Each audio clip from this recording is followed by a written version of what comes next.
যদি মাননীয় প্রধানমন্ত্রী বা তার প্রতিনিধি এই বিষয়ে বিরোধী দলের সাথে একটু আলোচনা করতেন, আমরা অবশ্যই তখনও এটাকে গ্রহণ করতাম অত্যন্ত আনন্দের চিত্তে। মাননীয় প্রধানমন্ত্রী, বিরোধী দলীয় নেতা এবং অন্যান্য মাননীয় সংসদ সদস্যবৃন্দ, আসসালামু আলাইকুম রহমতুল্লাহ।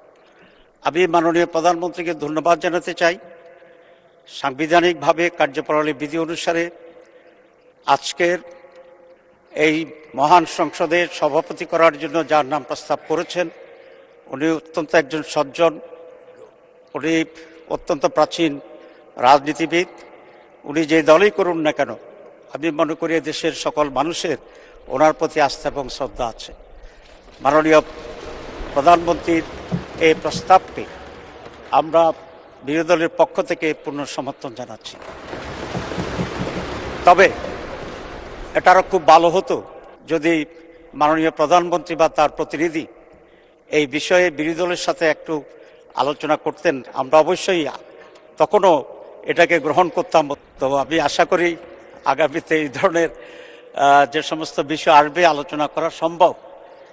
তো সরকারি দল বিরোধী দলের সাথে আলোচনা করলে পূর্বান্নেই এটার পরিবেশটি আরও উন্নত হয়।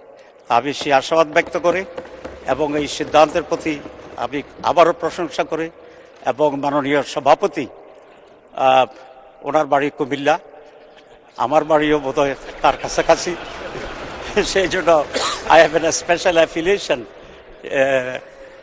ওনার সাথে আছে। সব মিলিয়ে অত্যন্ত আনন্দ চিত্তে সমর্থন পুনঃ ব্যক্ত করে ধন্যবাদ জানিয়ে শেষ করছি। আল্লাহ হাফেজ।